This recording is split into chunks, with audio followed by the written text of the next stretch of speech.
all this? All right. Where are we? Oh shit. Halo semuanya, oke, di video kali ini kita akan membahas film yang berlatar belakang di sebuah planet yang letaknya sangat jauh dari bumi, yaitu di sebuah planet yang disebut dengan dunia baru. Tidak dijelaskan apa yang terjadi dengan bumi, yang pasti mereka meninggalkan bumi untuk melakukan kolonisasi serta mempertahankan spesies manusia dari kepunahan. Sekelompok kecil manusia berhasil bertahan hidup di planet tersebut, namun yang menjadi masalah tidak ada satupun wanita di antara mereka. Mereka juga meyakini bahwa tidak ada manusia lain selain mereka di planet tersebut, yang artinya tidak ada wanita berarti tidak ada regenerasi keturunan. Oke, tanpa berlama-lama, mari kita langsung masuk aja ke pembahasan filmnya. Sekitar tahun 2257, sekelompok kecil masyarakat manusia berhasil bertahan hidup di sebuah planet yang mirip dengan bumi. Planet tersebut memiliki air, tanaman, serta oksigen yang cukup untuk mendukung kehidupan. Seorang laki-laki bernama Todd Hewitt adalah yang termuda di komunitas tersebut. Jika kematian berdasar urutan, maka dia akan menjadi manusia terakhir. Sejak mendarat di planet tersebut, mereka mengalami hal misterius. Setiap orang mampu mengeluarkan isi pikiran dan didengarkan orang lain, baik disengaja ataupun tidak. Mereka menyebutnya dengan istilah noise, mirip-mirip dengan telepati, tapi suaranya tuh bisa didengar orang banyak. Why is the creature here? Shit, he heard me. I'm not. Hide your noise. Mereka bisa berbicara menggunakan noise atau secara langsung. Sesuai dengan judulnya, noise adalah pikiran manusia tanpa filter. Dan tanpa filter, seorang pria hanyalah kekacauan berjalan. Memiliki noise bukan berarti tidak bisa dikendalikan. Selama seseorang mampu mengendalikan isi pikirannya, maka noise-noise itu tidak akan keluar hingga didengar orang-orang. Seorang pendeta bernama Aaron mendatangi Todd. Todd lalu mengumpat dalam hati. Karena noise-noise itu, pendeta mendengar kemudian menegurnya. Sebaiknya ia menjaga perkataannya dan menyembunyikan noise miliknya. Hide your noise. Weak. Sampai di sebuah pemukiman yang mereka beri nama Francistown, Todd didatangi seorang bernama Davy. Menurutnya, Davy ini adalah laki-laki nggak berguna dan hanya bisa menggertak. Mentang-mentang dia ini adalah anak dari wali kota yang bernama David. Nah, hebatnya selain mengeluarkan isi pikirannya, noise yang dimiliki Todd bisa mengeluarkan ilusi untuk menakut-nakuti orang lain. Meski tidak akur dengan Davy, wali kota terlihat menyukainya. Bahkan pisau yang ia gunakan sehari-hari adalah pemberian dari wali kota. Ia selalu mengingatkan bahwa Todd adalah laki-laki paling muda dan mungkin akan menjadi yang terakhir bertahan di planet ini. Sampai saat ini, Todd sendiri masih bertanya-tanya sebenarnya kemana perginya para wanita di planet ini. Apakah mereka tidak ikut meninggal atau sudah punah? Todd tinggal bersama kedua ayah angkatnya yang mengasuhnya sejak kecil. Mereka mengingatkan bahwa wali kota bukanlah orang yang baik dan sebaiknya jangan terlalu dekat dengan kelompok mereka. Mayor's not your friend, son. No, yeah, good, busy. Control your nose. We all that's left. Sementara itu di luar angkasa terlihat sebuah lander keluar dari kapal induk raksasa. Ada 3 orang kru di dalam kapsul yang hendak mendarat dan salah satunya adalah wanita. Mereka adalah tim dari gelombang kedua program kolonisasi umat manusia di planet tersebut. Hal tersebut juga membuktikan bahwa wanita belumlah punah. Setelah memasuki atmosfer, sesuatu terjadi. Setiap lelaki di dalam kapsul tersebut mengeluarkan noise di kepalanya. Mereka mengira terjadi kebakaran. Situasi menjadi panik yang membuat kapsul bergerak bebas dan akhirnya mendarat dengan keras. Saat Todd sedang membantu ayahnya berkebun, tiba-tiba ia melihat ada seorang maling keluar dari dalam rumah. Todd mengejarnya, lalu sampailah mereka ke reruntuhan kapsul pendarat miliknya. Hello? Somebody find it. Spaceship. Where'd it come from? Setelah itu, Todd kembali ke desa untuk melaporkan temuannya kepada wali kota. Out of my face. I think I can't hear your noise. Mayor, I found something. There's a survivor. Todd menunjukkan lokasi reruntuhan tersebut dan berkata kalau ada orang yang selamat. Mereka menduga kalau pesawat itu berasal dari bumi. Very good, son. Lalu di balik pepohonan, Todd melihat seseorang tersebut dan ternyata dia adalah seorang perempuan. You're a girl. No noise. You're from Earth. Girl. Hey, shut up. Mereka beramai-ramai mengejarnya dan setelah berhasil ditangkap, ia diserahkan kepada wali kota. Gadis itu bernama Viola yang memberitahu kalau ia adalah tim penjelajah untuk persiapan pendaratan gelombang kedua kolonisasi. Lalu ia bertanya apa yang terjadi dengan orang-orang, kenapa ada suara-suara keluar dari kepala mereka. David memberitahu hal tersebut terjadi pada semua pria saat mendarat di planet ini, namun tidak berdampak pada wanita. Yang artinya dahulu pernah ada wanita hidup di planet ini, sayangnya mereka telah meninggal.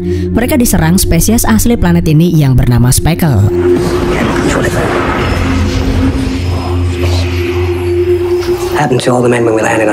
Alasan utama Viola datang bersama timnya adalah untuk melakukan penelitian kembali. Sejak kehilangan kontak dengan gelombang pertama, mereka khawatir apakah planet ini masih layak untuk dihuni. Armada mereka adalah yang terbesar dan membawa 4.000 manusia. Wali kota kemudian keluar untuk menenangkan warga yang mulai ribut, lalu meminta Devi menjaga gadis itu agar tidak kabur kemana-mana. Devi kemudian membongkar isi tas milik Viola karena penasaran seperti apa barang bawaan seorang wanita. Tanpa sengaja ia mengambil sebuah senjata, menyalakannya kemudian menembakkannya. Kekacauan tersebut dimanfaatkan Viola untuk kabur keluar, yang ternyata ia bersembunyi di bawah bangunan. Lalu ia mendengar percakapan wali kota dengan pendeta. Mereka berencana akan melakukan penyergapan setelah gelombang kedua mendarat. Mereka akan mengambil kapalnya lalu mengendalikan planet ini. David kemudian memerintahkan warganya untuk mencari Viola sebelum ia memperingatkan armadanya. Setelah orang-orang pergi, Todd masuk ke dalam rumah wali kota. Ia mengambil barang-barang milik Viola kemudian membawanya pulang. Dan ternyata Viola bersembunyi di gudang rumah dan mengagetkan Todd. Lalu ia memberitahu ayahnya. Mereka pun berdiskusi apakah akan menyerahkan gadis itu kepada wali kota atau tidak. Namun Todd berkata lebih baik mereka tidak menyerahkannya dan mereka harus menolongnya. Namun bagaimanapun juga gadis itu tidak boleh berada di gudang karena lambat laun wali kota dan para warga akan menemukannya. Kemudian Ben berkata jika Todd ingin menyelamatkan gadis itu, ia harus segera pergi dari kota ini. Ada sebuah tempat bernama Farbranch di suatu lokasi dan Todd bisa pergi ke sana. Namun Cillian khawatir orang-orang di sana akan membunuhnya.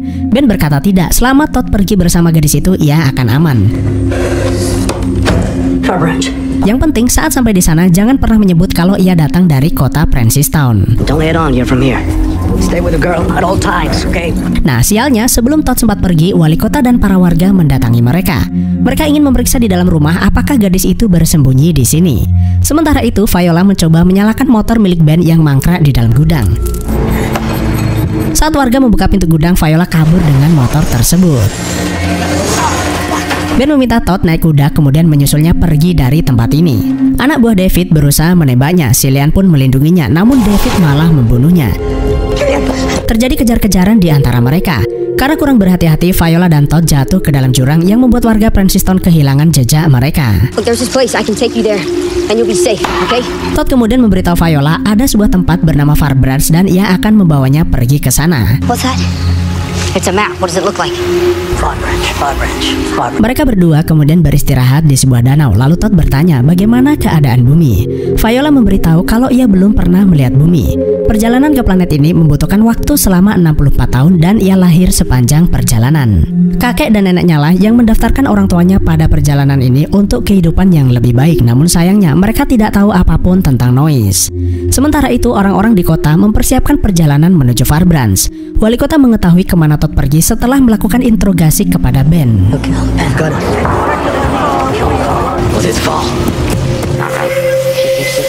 Sepanjang perjalanan, Todd kadang tidak mampu menyembunyikan noise-nya yang memperlihatkan ketertarikannya kepada Viola.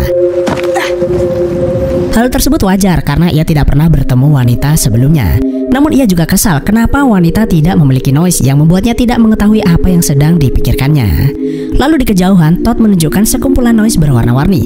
Noise tersebut adalah milik spesies asli bernama Speckle. Mereka adalah predator yang membunuh semua wanita di kota ini. Tidak ada pilihan, mereka harus mengambil jalan memutar. How do you know it's night? The rain is colder than I thought. They got sick on the ship. They knew they'd never make it to New World. Setelah beristirahat semalaman, mereka melanjutkan perjalanan. Namun sialnya, mereka malah nyasar ke perkampungan Speckle. Mereka pergi menjauh, namun seekor Speckle mengetahui kedatangannya kemudian menyerang. Todd bertarung kemudian hendak membunuhnya, namun Viola melarang. Entah mengapa makhluk itu malah terlihat ketakutan kemudian pergi menjauh. Setelah berhasil keluar dari hutan, mereka menemukan Farbranch, tempat yang mereka cari.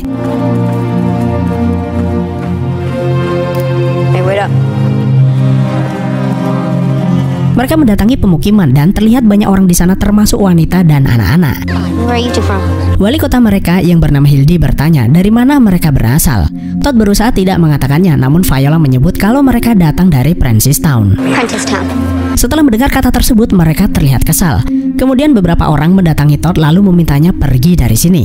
Aturan kota dengan tegas melarang siapapun orang dari Francistown mendatangi tempat ini. Namun wali kota berkata lain, aturan tersebut tidak berlaku untuk bocah laki-laki. Lalu ia mempersilahkan Todd dan Viola tinggal di rumahnya untuk sementara waktu. Di lain tempat, David dan para warga sedang beristirahat di tengah perjalanan.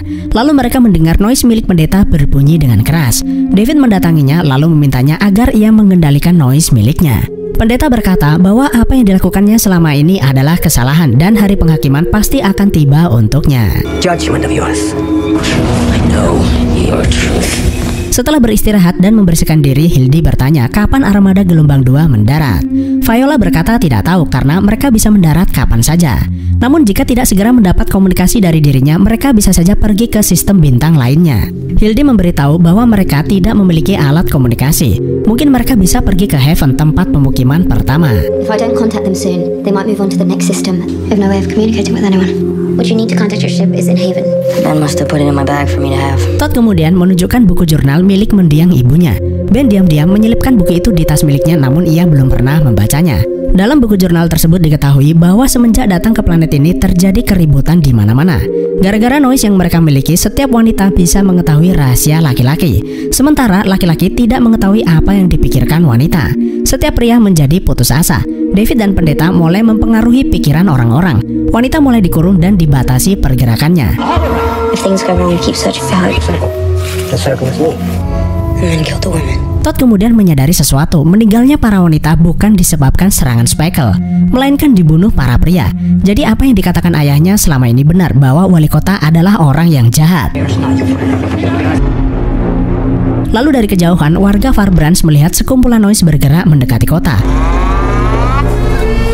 Alarm berbunyi, mereka bersiap menghadapi serangan yang ternyata adalah David dan warga Francistown. Mereka meminta Hildy menyerahkan Todd dan Viola, jika tidak mereka akan membunuh mereka satu persatu. We now have a common enemy. You're a liar! Mendengar kedatangan mereka, Todd dan Viola bergegas meninggalkan tempat ini. Namun di luar, pendeta menghadang mereka. Todd dan Viola bersembunyi di dalam gudang, namun sayang wali kota dan anak buahnya berhasil mengepung. Lalu David meminta Ben masuk ke dalam, membujuk agar Todd dan Viola mau menyerahkan diri. Setelah bertemu dengan sang ayah, Todd bertanya. Sebelumnya, ia membaca buku catatan bahwa wali kota adalah penyebab kekacauan. Sang ayah pun memberitahu bahwa ia sengaja merahasiakannya demi keselamatannya. Seperti apa yang akan ia lakukan saat ini? Ben akan melindungi Todd agar ia bisa pergi menyelamatkan diri sementara ia akan menghadapi wali kota. Sama seperti Todd, Ben juga memiliki kemampuan mengeluarkan ilusi objek. Ia keluar bersama Viola, padahal Viola yang asli dan Todd kabur ke dalam hutan.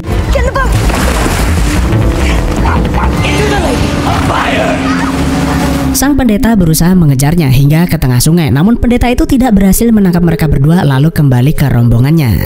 Todd dan Viola sampai ke suatu tempat di mana terdapat struktur jembatan yang belum selesai. Viola memberitahu kalau ia pernah melihat rancangan jembatan ini saat berada di dalam kapal, yang artinya gelombang pertama manusia yang datang sempat melakukan pembangunan. Kapal angkasa mereka pasti berada di dekat sini. Dan benar saja, di sekitar lembah mereka melihat puing-puing kapal angkasa tersebut. Di dalam kapal pasti ada alat komunikasi dan mereka berdua harus segera mencarinya, karena wali kota dan anak buahnya berhasil menemukan jejak mereka.